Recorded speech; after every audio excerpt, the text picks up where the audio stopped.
Recording. Well, my name is Mitchell Meyers. It is Sunday, January 13th, 2019. I have the honor and the privilege to interview Dr. Mark Schor. Thank you for being here. It's a pleasure. So tell me, what's your full name? I really have to tell you that? Yeah. Mark Melvin Schor. And tell me I why. have many nicknames, by the way. Well, tell me what they are. You'd like to hear them now? Sure. Big Man, Mel, Big Mama, Melzor. That's just a few. That's just a few. Did your parents name you all those things? No. They just came about gradually. That was from my friends over the years, different stages of life. So where were you born? I was born in Brooklyn, New York, May 28th, 1948, 2 weeks after the establishment of the State of Israel. And my parents told me that they were waiting to see who would come first, Israel, the birth of Israel, or the birth of me. And so Zionism was really in my DNA. It was imbued in me from an early age. And how long did you live in Brooklyn? Brooklyn, I lived for 3 years, and then we moved across the river, I guess the Hudson River, to Teaneck, New Jersey, right on the other side of the George Washington Bridge. For personal business reasons, I guess, and we lived in New Jersey for 2 years. By the way, I had an older brother, and my younger sister was born when we lived in Teaneck. And we lived there for 2 years and then made a big, dramatic change. We moved to Tucson, Arizona. That was in 1953. That was a huge move. I remember that they told me I'd be seeing mountains. I was 5 years old. And all I envisioned was like construction sand that construction trucks were built. That was my vision of a mountain. And so that was huge move. My father, sister, and her husband and children lived in Tucson. They were kind of starting over. My father had some health issues. They thought the sunshine, the heat in Tucson would be helpful to him. My father got a job with a company, a Jewish man who was a Romanian refugee living in Tucson. He had a sheet metal shop. And he had started stamping out what they call register and grills, air distribution products that air conditioning and heating comes through in the walls and ceilings, like that up there, that ceiling diffuser. And my father didn't know much about it, but my father was a super salesman. And he loaded up his car, and a 52 Dodge, I think it was, and just drove across the country calling on other air conditioning type companies. And he did that, and he'd be away for weeks, sometimes at a time. So tell me your mom and dad's name. Julius, went by Jules, Jules, and Ruth Schor. And do you have any other memories of Brooklyn, New York before we moved to Tucson? Very few. I revisited there. I remember I had my grandparents, my father's parents lived there, my mother's parents lived there, and I had a great-grandfather. We called him Old Zadie. And I remember when he shook my hand, he would take his index finger and kind of tickle my palm. That's my memory. And how long did you live in Tucson? Tucson, we lived for 2 years. So one kind of important memory of Tucson for me personally was that we were an observant Jewish family and kept kosher, strictly kosher, and we observed all the holidays. So I was in first grade in Tucson, and we were out for school for Sukkot, no less. But my brother, who was 6 years older than me, before our way to synagogue, were playing a little football in the front yard of the house we were living in, and he tackled me, and my femur broke, exploded. And that was, that's a lifelong memory for me, and I was in a traction for weeks. I was in a body cast for months, and wasn't able to go to school for a long time. My mother homeschooled me, and my career goal became, I really liked my orthopedic doctor. They didn't have to do surgery. They did traction and such. And I limped. I didn't walk for a long time. I had to learn to walk all over again. And But my early career goal was to become an orthopedic surgeon because of that. Well, that career went astray when I realized I wasn't science and math oriented. So tell me your brother's name and your sister. My brother, Larry Schor, 6 years older than me, and my sister is Elizabeth Schor, goes by Rusty, and her name is now Rusty Robertson. She's a Hollywood mogul. My brother's a fancy Washington attorney, leaving me in the middle here in Dallas, Texas. They all left. I'm the only member of my family still here. So we lived in Tucson for 2 years, had that experience, and then because my father was traveling so much, we decided to move as a family to a more central location to where he wouldn't be away so much, because he was going to the southeast and south of the United States mainly, where it was hot. And so we moved to Dallas, Texas. Well, tell me about your religious background in I guess, Tucson, more so. You probably remember that more. I remember Tucson because we belonged to a synagogue. I guess it was a conservative synagogue, and my brother was bar mitzvahed there. So I remember his bar mitzvah day because we had a party in the backyard of our house. And I was 7 years old, I guess, and there's a legendary story that I went up to the bartender and I ordered a Jim Beam and Coke. And then I went back to my family crying, and I ordered a Jim Beam and he only gave me a Coke. Kind of a family legend. There are many of those little stories. So you moved to Dallas? Moved to Dallas. We didn't know anybody here. My father had a customer or two here, not Jewish. And my mother and my father and my older brother went on a scouting trip to Dallas to find a place to live. And my mother, they went to visit my father's client, who lived in Hubbardsville, I think they called it. Who knows where, Rockwall or East Dallas or something. And my mother says to this lady, tell me, where do the Jewish people live in Dallas? And the lady said, well, Ruth, I don't know. Jules is the only Jewish person I've ever met. So she decided to find the kosher butcher. And went from the butcher was on Lover's Lane. And we got our first place near Lover's Lane in Inwood. And we moved there into a duplex, actually on University Boulevard. It sounds like a fancy street, but it was actually east of Inwood, going toward Love Field. And we were there for less than a year, and then we moved to Park Lane. Nice house on Park Lane, little house on Park Lane near Hillcrest, across from Danny Lichtenstein, and that became my home, and that was from age I started third grade at Preston Hollow Elementary, and that's when I loved my childhood years. At Preston Hollow, going there was great. We were there for 6 or 7 years, and then parents built a house on Melidio Lane, just north of Forest, off of Preston. We were the first house on Melidio Lane near Nuestra. It was all new neighborhood. And I was going into 9th grade at that time, 8th or 9th grade. Where'd you go to school? Preston Hollow, then I went to Franklin, Okay. and then Hillcrest, my sophomore year. And then they built W.T. White, and I had the option to either stay at Hillcrest or go to White. I thought it'd be kind of cool to go to a brand new high school. But guess what? It wasn't so cool for me. All my friends were back at Hillcrest. And so if I had a do-over, I probably would have stayed at Hillcrest. So tell us about your friends. Tell me about the friends that you... So I had some good friends. I had my elementary school friends, some of whom I'm still part of my group. Warren Kamen, Alvin Miller, I knew those guys back in elementary school. But my real deep friendships that I have to this day, I met in junior high. Like 9th grade, I think. It was really, I met Steve Gutto, I met Ronnie Meyers, I met Mike Grosfeld, and they brought me into their group, and then we all got into the same AZA chapter, Jewish youth group here in Dallas. We were all in Kaplan AZA. We played sports together. We had a lot in common. We had a blast. And so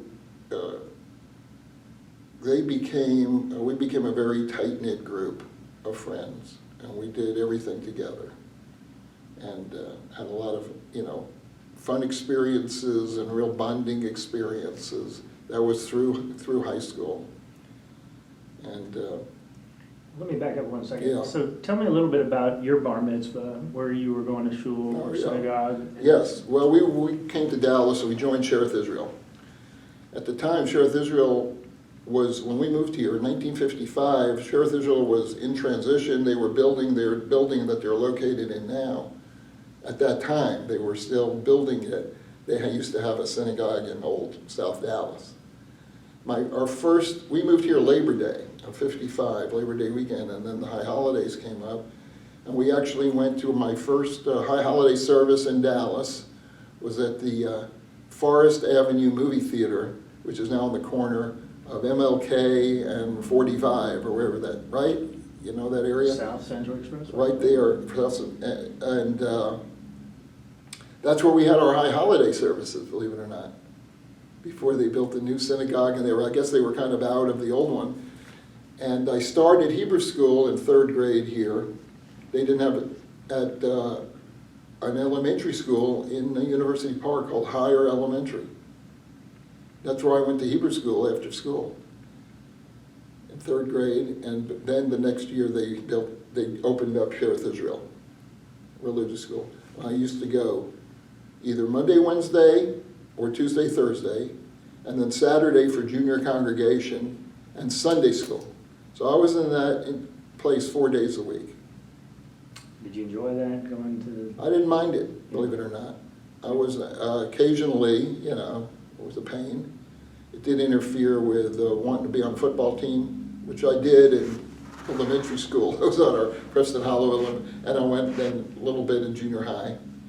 But that was a big part of my identity, because there weren't too many kids who were really doing it that intensely as I look back. Was that something that was instilled in you by your grandparents and your parents?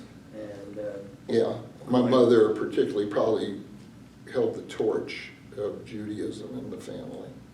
I mean, it was a natural part of who I was. I remember two events kind of interesting.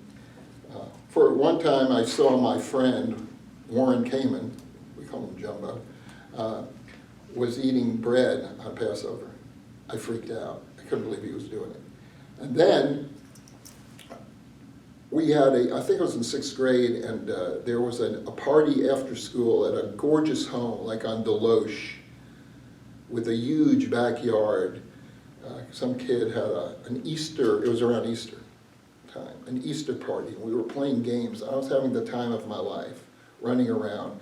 And then I went back and they had tables from like one wall to the next filled with candies and cakes and cookies, and I couldn't, and I just went over there. I was just like stuffing it was Passover. And while I was stuffing my mouth with these candied eggs and chocolate rabbits, it hit me. And I thought I was going to be struck by lightning and die right on that spot for breaking Passover. Apparently you didn't, and you're very, so we're very happy. Now I do. Now I break it every day. Now I don't follow it as closely.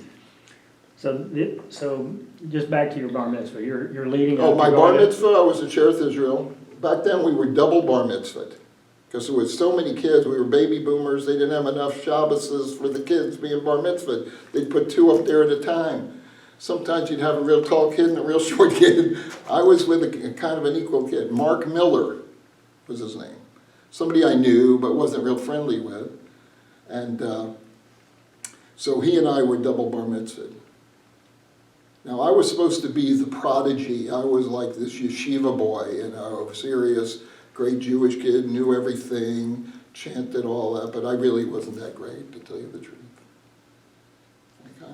My brother called me Speedy Haftorah, like Speedy Gun Haftorah, because I sped through my Haftorah like too fast. I got started and I couldn't stop myself. So after your bar mitzvah... But by the way, my bar mitzvah party, my mother put a lot into it. It was like a wedding party. It was at the Statler Hilton Hotel, the party.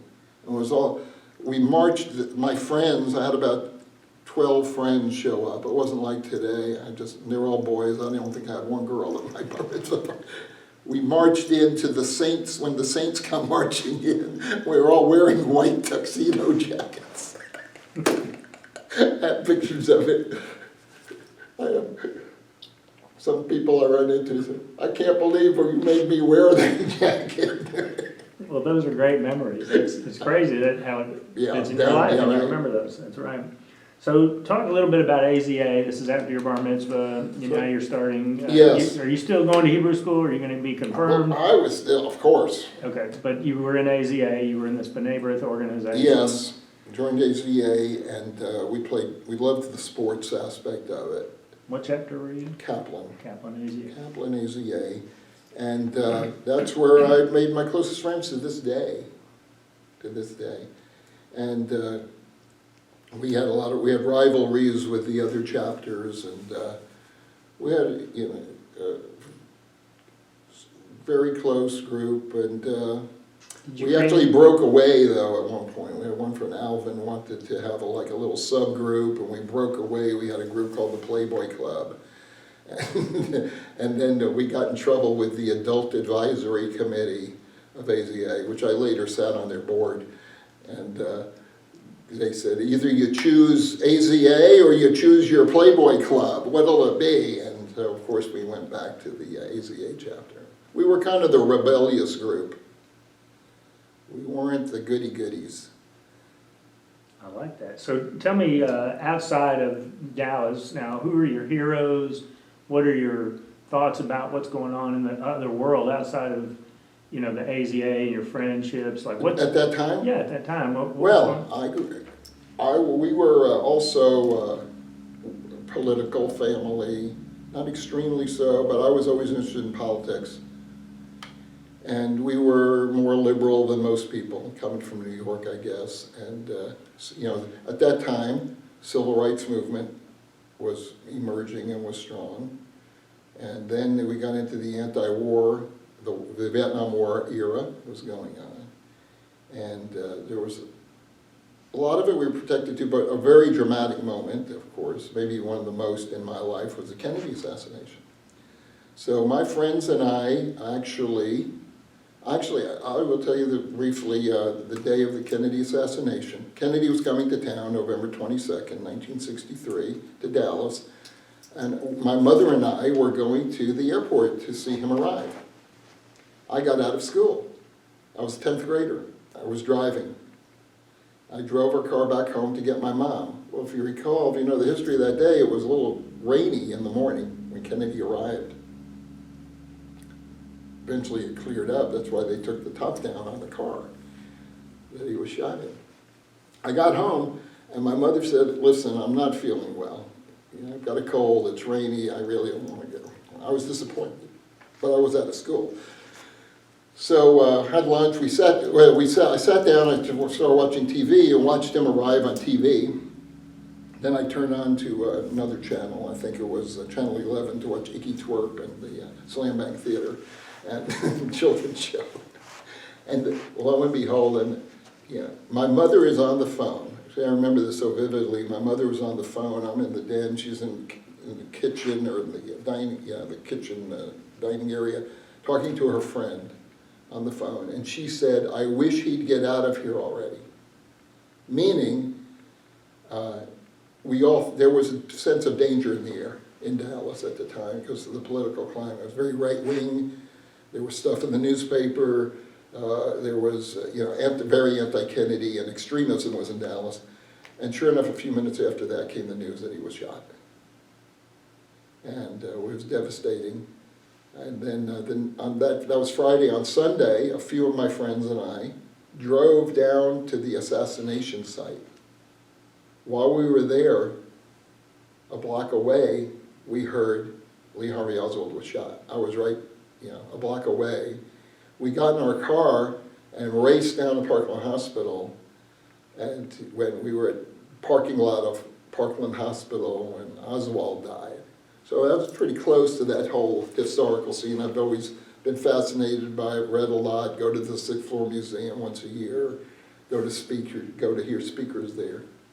So that was a very dramatic, momentous time in my life, and it's affected me. Yeah, I think it's been one of those turning points in my life. Well, at that time also, and it is impactful, but talk about a little bit about, some other things, like what music you were into, how did that affect your life? Obviously, the Kennedy assassination. Well, guess who came about when I was 15 years old? The Beatles. And the Beatles came to Dallas in '64. I didn't go, but you know who went? The person who always got her way. My sister was there. Somehow or other, she finagled her way. She still is. And so, loved the Beatles. I was a little different. I liked folk music, which was coming on then. And I was more into the mellow music than the real rock music. I'm still more of a mellow guy, you probably tell. They call me Mellow Yellow. And, again, sports was huge. We went to games. This was a fun event. Again, friends like Ronnie Meyers, Mike Roosevelt, Steve Gutto, Izzy Eisenberg, a few others. We would go to SMU on a Friday morning, like 4 in the morning. And the coach there, Bob Pruitt, you get there early, he would hand out programs to the upcoming college game or pro game. And like 50 programs each kid would get, and then we'd go to the game. We would sell the programs, and then as a program seller, you had a ticket that you could go to the game. And we used to do that. And Texas OU was a big event, and we used to sell our tickets to go into the game after we sold out our program to make a little extra money. So that was that's a great memory that we still talk about. That sounds like you had a great time. We had great childhood memories. We had a lot of fun. Did I mention girls? Very few girls at all. We dated a little, but like on a Friday night, we'd go to Walnut Hill Recreation Center and play basketball. We were more oriented toward ourselves in a way than girls and dating. I don't know what that says about us, but that's the way it was. Eventually, most of us got married. So during this time in high school, talk a little bit about your family and the dynamics and what had changed between, when you were younger, before your bar mitzvah, now in high school after the Kennedy assassination, the Vietnam War was ramping up. Well, it was huge, ultimately. I thought our whole family was very aligned with politically. It turns out my father probably represented the older generation more, and it was very difficult ultimately for him to agree with the protests against the war. America, you stand behind your country. So the generation gap that occurred in the 60s, I was right in the middle of that. Mm-hmm. I'm an early baby boomer, but right in the middle of that whole generational change that was taking place in the country at that time. Music changes, societal changes, drugs, what else? Just politics. A huge time of disruption, kind of similar today, but even more active. So I'm going even into the later, when I was, not so much in high school. When I was in high school, I was we were a little behind the times. Not a radical or anything like that, just trying to get through it. I actually went to SMU my first 2 years of college. Most of the guys would go to Texas and went to Texas. A couple of other people went to other places, University of Michigan, Washington University in St. Louis. And I didn't want to go to Texas. I always wanted to be a little different. That's why I went to WTY. I didn't want to, every time I decided to do that, it was a mistake. You wanted to ask me something? Yeah, before we go into the college years, which I know are, as I can see it coming along, what's going on there. During high school, were you able to visit Israel? No, I didn't go to Israel in high school. Okay. I went to Israel when I was 23 years old.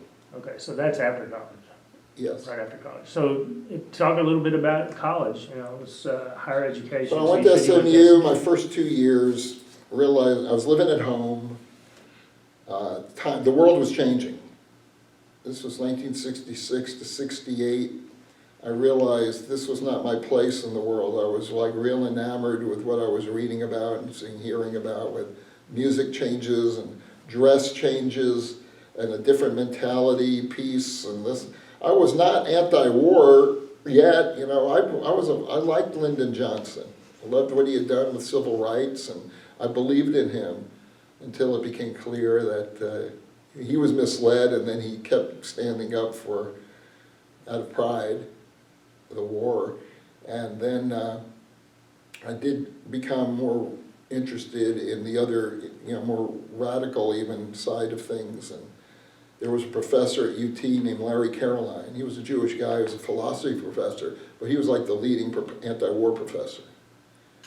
And very radical. He went to the state capitol and said, we need a revolution in this country. And I said, I gotta get in this guy's class. I was real enamored. So you transferred from SMU Transferred to from SMU to Texas for my junior year.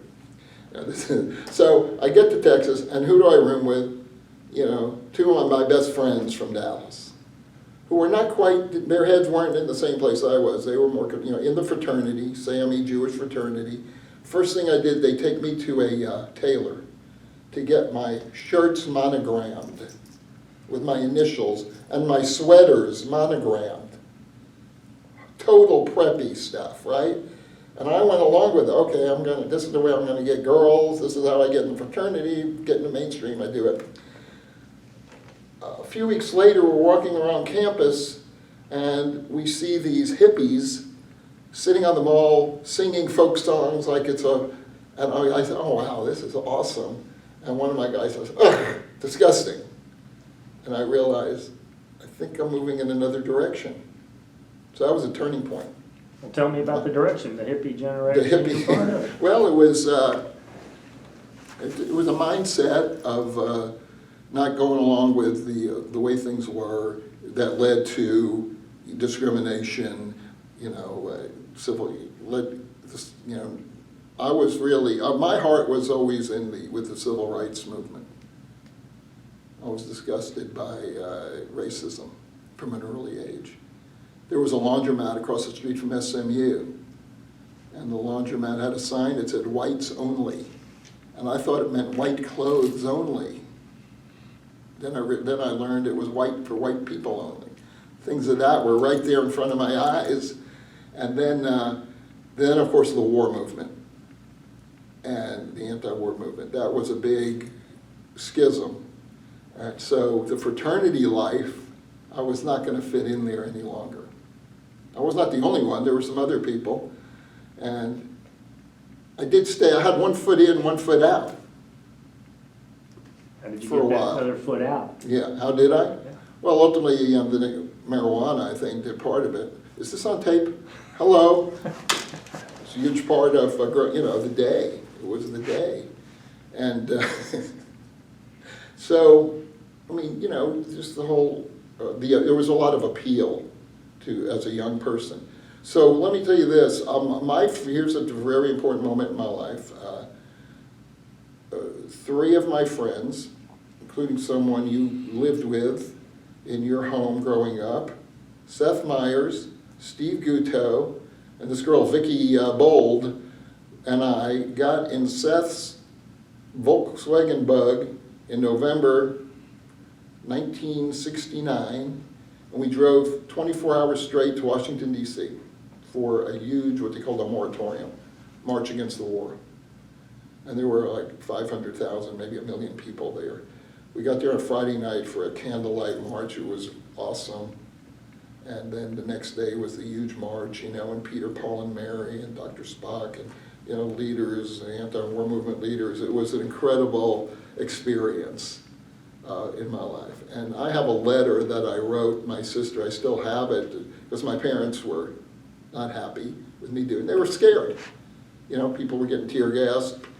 This was before Kent State, so nobody had gotten shot yet, but it was, you know, it was risky, it was a little dangerous. But I did it. I'm so glad I did it. It was a great life experience. And then things didn't get any better. They got worse with the war. And then there was an anti-war movement at Texas that I got very involved with. And I helped shut down the campus. and I helped, I got tear gas a couple of times. I never did anything violent, never threw a rock, never broke a window, never set a fire, never yelled pig at a cop, which a lot of people were doing. I always had my sense of morality and line I wouldn't go over. But I was very passionate. I was a political hippie as opposed to just a freak, a drugs, pot smoking druggie that just wanted to have chaos and anarchy. I was never an anarchist. I always believed government is there to improve the world, improve the country. So you're centered, you've got some profound events that have occurred during your lifetime, the Kennedy assassination, the war, Yes, anti-war yes, movement. and that made me a political science major. I majored in government. Majored in government. So I'm going to go back to your Jewish identity, and during these times, how did that play? Always. Okay, always play. I think it informed my opinions about life. Always. I did, prophetic Judaism calls for justice. Justice, you shall pursue. And I saw that as my main theme in life. So everything I did was towards doing the right thing and the just thing, and I saw things that were unjust. So all these profound moments are happening in the history of this country, and you're centered with this Jewish identity, and it helped shape you to the person you are today. Would you? Well said. Well said. It's probably been my most influential part of me is my Jewish identity. Right. So now we're gonna step out of the college era. Now things are gonna change again, right? There's so many things that have changed. Now you're walking into your adult life after college. What is your next step? That's how you define adult. I was pretty immature, but I'm calling it an adult life, I guess, just for the post-college, 21 years old. Is somebody really an adult? Yeah, okay, I would buy that. So what's some of the jobs that you had? So I had no idea what I wanted to do, except I wanted to get involved in continuing to help the world.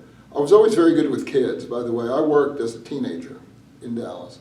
I worked in the Jewish Community Center as a day camp counselor. I think you might remember that. I loved it. Kids loved me. I loved kids. I've always oriented toward kids. And I'd said my early career was to be an orthopedic surgeon. I realized I wasn't cut out that way. Then later career, I said, well, I'll be a social worker. Then I got involved with the, I loved history and government, so I majored in that. And I actually joined, out of college, my first job was with the government in an anti-poverty program, as a community organizer for what was called the Domestic Peace Corps. You've heard of the Peace Corps, where people would go overseas. Well, I joined VISTA, Volunteers in Service to America it was called. It was established during the Kennedy years along with the Peace Corps. And I was looking forward to going to a place like Appalachia or some poverty area in another part of the country.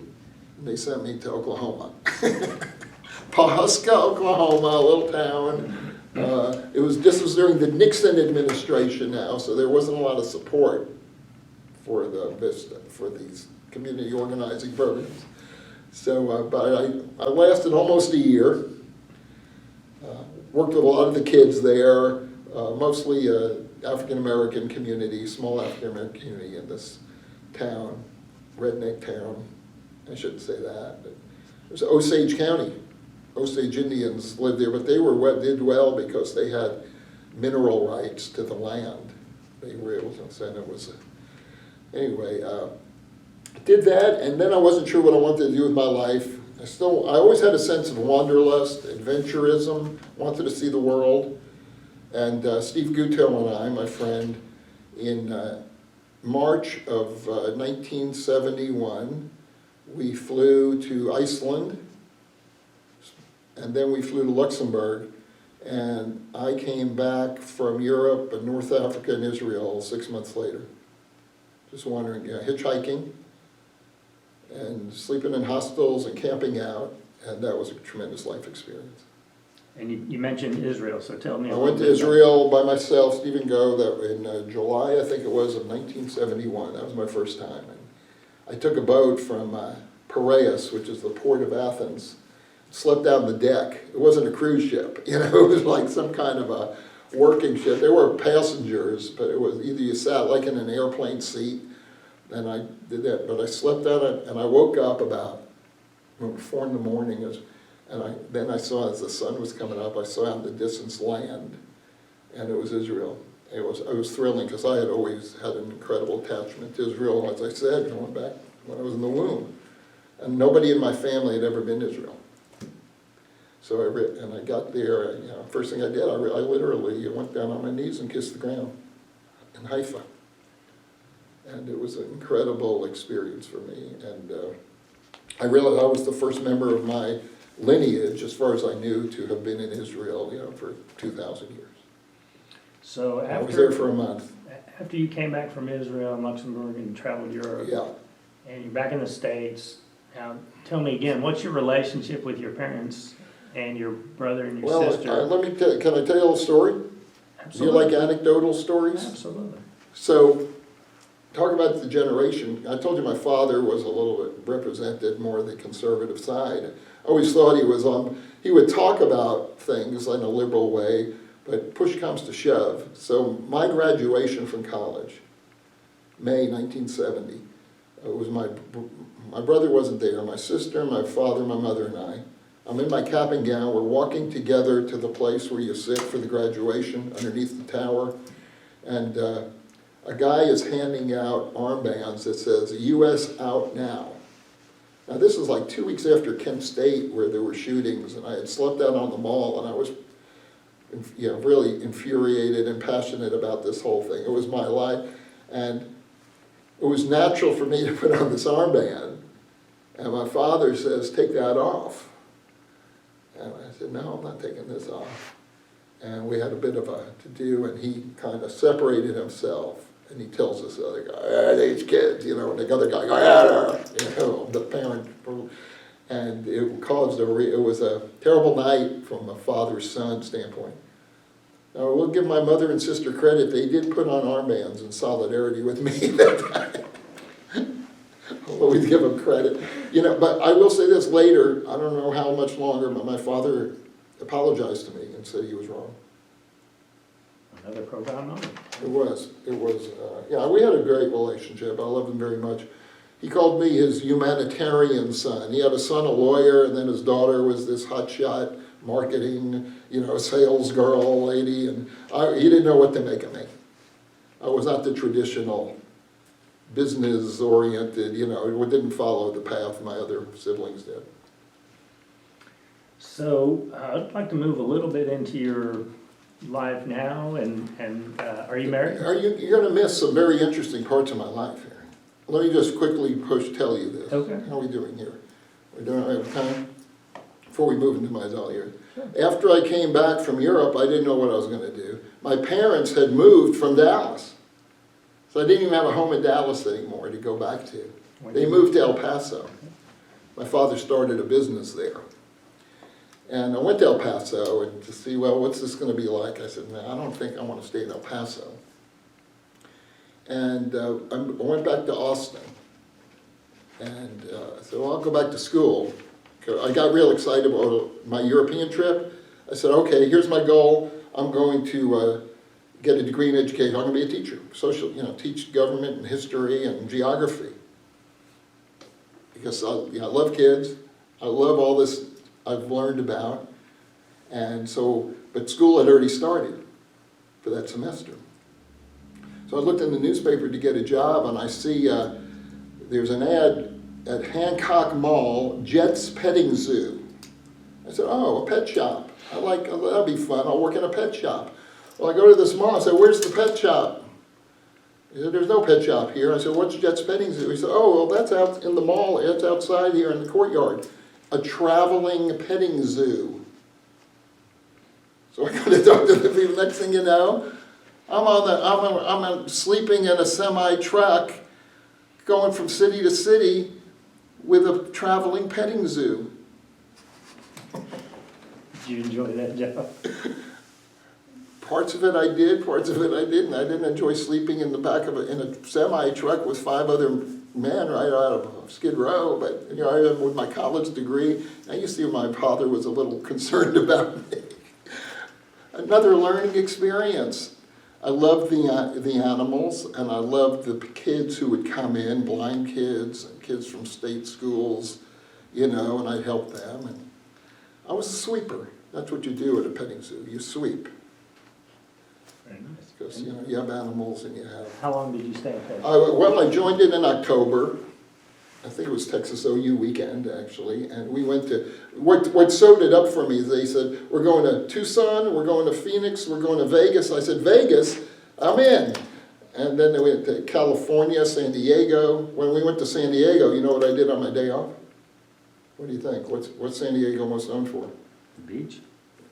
The San Diego The Zoo. zoo. I went to the zoo on my day off. Anyway, that was through Christmas time, through the end of the year. But Mark Schor, petting zoo worker, traveling petting zoo. Audrey the aardvark, one of the only traveling aardvarks. She and I became close. Anyway, I came back, went back to school, took education course, got involved in the Sissy Farenthold for Governor campaign, the McGovern campaign. You know, I supported a lot of losers over the years, to tell you the truth. And Losers in what way? They lost the politically, election? lost elections. But not other than that? No, great people, great people. Went to, worked at Mother Earth as a bartender, and, you know, it was a great time. That was really one of the most fun times. In 1973, my friends and I made a TV show. One of our friends is a TV writer, became a TV writer. We made a show called Kung Jew. It was Kung Fu with a Jewish slant. And it was on TV, public access TV, but we still show that and have the tape, and that was a blast. Who was the I played two director? roles. Gary Jacobs, you know, wrote it. We had a director. Steve Gutto was in it, as he was the lead character, Shame. I played the rabbi and a hood. Have you ever seen that? So Kung Fu, we did that. Then I moved to Denton, Texas to get, by this time I said, okay, where are my strengths? Where are my talents? I decided I was going to go into counseling because I worked with kids all those years. When I worked as a bartender, people kept telling me how much they enjoyed talking to me. I said, interesting. So I went to a counselor education program in Denton. And ended up getting my master's and my PhD in counseling. And in Denton, loved Denton, was there from 73 to 81. Made a lot of great friends, some friends I'm still very close with. That's North Texas State. North Texas State at the time, now the University of North Texas. And just really had a great time up there. Any girlfriends at this time, or? Nobody Any serious, serious? a couple of serious. Well, I asked about 3 girls to marry me, but other than that, nobody serious. Got turned down 2 or 3 times. Never had much luck with the women. You can probably understand that. But, no, I had a good time. Let me just say I had a good time. I became a man in Denton. That's what happened. Very nice. Did you have any pets at this time? Oh, yeah. Maggie, I had Maggie from Austin. I had Maggie for 13 years. A great dog. Great, very close. What kind of dog was it? She's a Shepherd Collie mix. In fact, I knew her parents, Annie and Jacob. And they were Arthur Eisenberg and Vicky, that girl Vicky who went with us to Washington. She ended up marrying a guy named Arthur Eisenberg. And they had 2 dogs, and I got one of their pups. We kept it all in the family, you know, very close-knit. So that was all. It was all good, you know, no other real traumatic events. My father died in 1981 suddenly, and from a heart attack. And then... Was he in El Paso at the time? He was in El Paso, but buried in Dallas. Yeah. So in the late, I was in this counseling program. While I was in the counseling education program, I learned that there was a trip to Israel that teenagers went on here in Dallas. It was called the Teen Tour, sponsored by the Jewish Federation. And that they hired counselors to go on this trip. So I applied for it, and I was accepted in 1978 to be an advisor, a counselor on the Teen Tour. The leader was a guy named Jack Malad, who ran the Hebrew school, the religious school of Shearth Israel. He was an Israeli guy, pretty charismatic guy. And I went on this, I was one of the leaders. There were 4 of us. There were like 65 kids went on this. There was a lot of kids, all from Dallas. After their sophomore year of high school, they would go on this trip. It was like 5.5 week trip. It was a long one. And on that trip, that was my second time in Israel, because the first time I had gone back in 71. This was 78. And I met, there was on this trip we also had Israeli staff members. And one of the Israeli staff members was this young lady named Ruthie, and I kind of fell for her. And we started, after a lot of attempts, I finally gained her trust a bit, and by the end of the trip, I said, I want us to continue this relationship, and we wrote letters back and forth. This was before emails, this was before a lot of things we have today, and even phone calls were so expensive back then. We talked once, I think. Arranged to do that same trip the next year. Again, to be an advisor on the council on the trip in 79, and she did too. And so we picked up where we left off. At the end of the second trip, she came back to Dallas, to the area with me on a 3-month tourist visa. And this November we'll have been married 40 years. How's that for a cute That's story? Fantastic. She's touched. Yeah, tell me Ruthie's full name. Well, her name was Ruth Solomon when I met her. She'd never been out of Israel. She came to Denton. She came to my apartment. She started crying. She thought it looked like I reminded her about living in an Arab village or something, because I thought I was cool. I was a hippie. I had the beaded curtains, and I had the tapestries hanging from the ceiling. I shouldn't have taken her to my brother's house or my other people's fancy homes first. But that's cool story, isn't it? And since then, I have led I've led teen tours in the 70s, the 80s, and the 90s. Over 3 decades, I've led trips to Israel. I've known kids. In fact, our 1979 group is having a 40th reunion in April. Did you get an That invite? group is close. Oh, of course. In fact, there's like 3 or 4 marriages came out of that trip. They don't do those trips anymore now that Birthright is around. That's a 10-day trip, and it's free. This one costs some money. So tell me, when did you get married, Ruth? Got married November 24th, 1979. Where did you remember get the married? date. You were there. I got pictures. Where did you get married? Cherith, Israel. Yeah. And did Ruth's family come in? Oh, no, her sister. She doesn't have much of a family in terms of size. Her sister came and her best friend came. So tell us how you felt starting a family, having a wife, knowing that you're going to create this family, and about your family growing up. I mean, how did that play from that forward? I was natural, very natural. I mean, I was created to be a father, I would say, and to be a family person. Can you tell me some memories that you've had from that time in your life, getting married? Well, I got married, and then we didn't have our first child for another 5 years. So a lot of it was like Ruth had never been out of Israel, so she had to learn a lot. But she's a very strong person, and she's been in charge now, I'd say, for the last 38 years or so. She's run Hebrew schools. She's a religious school director. She learned that her skills that she had in Israel, could translate over here. It took her a little time. She still can't speak English worth a darn, but we try to work on that. So during these times, again, you had gone through some difficult times in the country. Now you're getting married, you're focused more on your wife and yourself. And my career getting started, but so I had a variety of work. I'm never that focused on career, to tell you the truth. For the first years, I was going to be a play therapist, but I wasn't that career-oriented. I wasn't, frankly, that ambitious to, my goal was never to make as much money as I could. It was always kind of do good work, change the world. I realized my skills were more oriented toward working with individuals or small groups than large groups, like political systems. I was interested in that. So I worked in different agencies, did a lot of work in nonprofit organizations, worked with every disadvantaged population you can think of, the blind, mentally challenged, anger control groups, juvenile delinquents. I've worked with all these groups.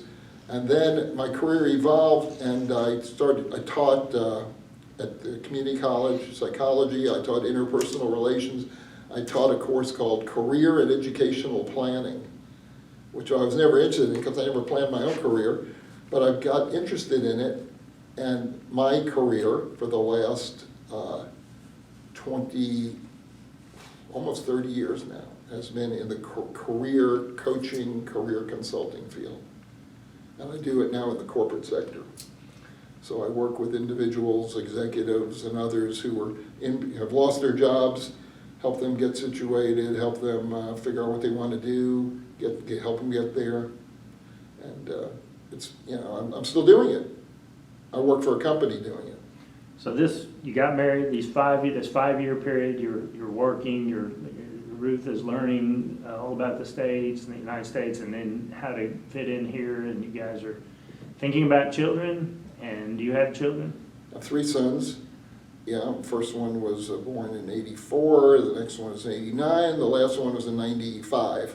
Spread out over 11 years. And what are their All names? sons. Julian, named after my father, Jules. Aviv, because Ruth wanted an Israeli name. It means spring. He was born in the spring, on income tax day, actually. I didn't want to call him income tax, so we called him Aviv. And then Adam came later. And I'm not sure where he came from yet. He's a little different, in a good way. So here you are. Now you have a family. You've got 3 kids or yeah, 2 we kids. Traveled. Yeah, we've taken trips all over the country. And like when I grew up, driving around with my family, we replicated that myself as much as possible. And my 2 oldest sons live in California. My middle son just got engaged over the Christmas holidays. So we'll look forward to a big wedding coming up and then another year. The oldest one lives in California, and Adam's finishing up his master's in accounting from UT this summer. So everything's great. My mother passed away in 2001. She and I were very close. But it's all part of the natural course of things. I've got no complaints about anything. That's great. So really live a charmed life. So the family, you're traveling with your family now. Just to go back to when you were a kid, your brother and sister, and you're traveling with your family. So it brings back a lot of the memories. Oh, 100%. Teaches you how to raise a family as well. Oh yeah, I've taken some of the same trips I took as a kid. They were so memorable. And they brought back we took a fantastic trip when I was 12 years old to when we went to Mount Rushmore, and I took my kids up there. It was so great. Had memories of when I was 12, and here we were in this cool place again. So what is your profession now? What's your job and title, and a little bit about that? My title, I think, is Senior Vice President of Executive Services for Right Management. It's a global company. That means the Senior Vice President of the local North Texas region. So I offer career coaching, executive coaching to people, help people figure out what they really want to do with their lives. I do a lot of listening, do a lot of mentoring, and I like it quite a bit. What professional accomplishments are you most proud of, Mark, that you can tell us a little bit about? Well, I got the award from Jewish Family Service, pro bono award from them a few years ago. I got a servant leadership award from another organization. So I think, in that regard, professionally, I think I've developed a very strong relationship in the community for being a decent person who does a good job at what he does. And personally, what boards have you served on? Board of directors? You can tell us a little bit about. Well, let's see. I was a board director's vice president of American Jewish Congress. I was the chairman of the Federation Scholarship Committee, president of the Dallas Jewish Historical Society, Jewish Family Service. I wasn't on their board, but on their vocational committee. I was did a lot of. I've done a lot of as an adult and a parent, a lot of youth coaching, sports coaching, for Jewish Community Center, YMCA, Spring Valley Athletic Association, depending on what leagues my kids were in. I've always coached my kids in primarily basketball and baseball. Fantastic. Those stayed away from the football. I'm probably missing a couple of other organizations. I was involved with a society. Then on the professional level, there's a group called Society for Information Management. It's these technical IT, senior IT people. I don't even know what they're talking about, but I'm on their career. I'm a member of the organization and their career on their career committee they have. So, and there's a couple of other groups out there too, probably. That's fantastic. But I've been involved. Another thing I did, I'm very proud of, for probably 20 years, I was a religious school teacher, actually more than 20 years. At Share with Israel, I taught confirmation for 15 years and post-confirmation. And I've taught in other Beth Torah, Temple Shalom. I've taught in a number of different schools over the years to kids. And what else am I missing out there? But that was, I've just gotten to know a lot of people because they're different generations. Those kids I took as teenagers to Israel are now in their mid-50s. They're all grown up. They're all grown up. So I only have a few more questions, but I do want to ask you one thing. I want to ask you about this, I heard it was called the Christmas Day Classic. Can you talk about We haven't even talked about that. Well, this is a big part of my life. You talk about an accomplishment, I'd say this is, it'll probably be one of my great legacies along with my family. When we were kids, this group of friends I talked about when we were teenagers, who I became friends with in junior high in AZA, we loved sports, and we started playing our football game, which was sandlot football. We would play every day, and we played on Christmas morning. In 1964 was our first Christmas morning game, probably, and because what do Jewish kids do on Christmas? They don't have Christmas trees to sit around and open presents. Well, let's go play football, and we did, and then we played the next year. And then we played the next year because we were in high school. And then we went off to college. And we came back for the holidays. And we played football on Christmas. And we have been playing the same game now. We just had our 54th game in a row. And now it's been extended, not just from the original group of guys, to our children. And our in-laws that have come around. And people who have been, gotten to know us over the years. And we have a party. We have a party the night before that's very warm and loving, and it's just become a real established thing. And it's been written up in the press. It's been on the news. And for our 50th anniversary game, I commissioned and produced a movie, a documentary movie, that was very well received, and it's been shown at the Texas Theater and the Angelica Theater. And I'd like to, we want to make sure that Jewish Historical Society has it as well. And so that's kind of a legacy I think I'll be leaving behind, and I wouldn't be surprised if it's part of my obituary. One of the founders of the Christmas Day Classic, and I and my other buddy Izzy, we've kind of upheld this and made sure that it's continued. And I will say this man asking the questions has been a huge part of this.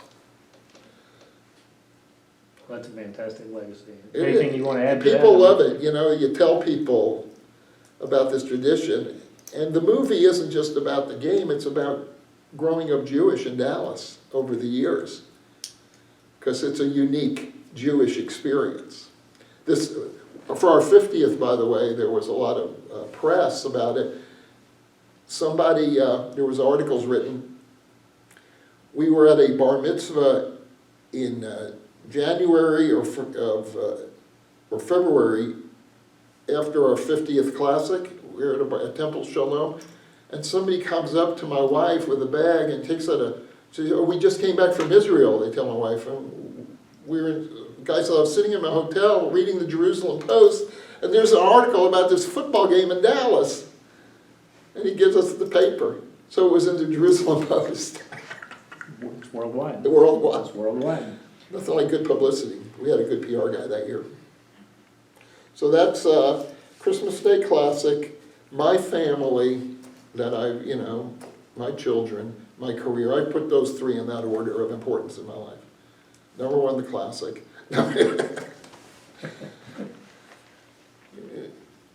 Now, there is one downside to my life that's come up in the last few years. And maybe I shouldn't even talk about it. But it is part of the Jewish experience. And I don't know if I want to put it on tape. But it's my relationship with my synagogue that went astray over the last few years. To where I had a lifelong relationship. I was in this place 4 days a week as a kid, and then I taught there for 20 years, and it was my home. And we had a parting of the ways, and I'm no longer so affiliated with it. So it was hurtful. Well, is there an opportunity that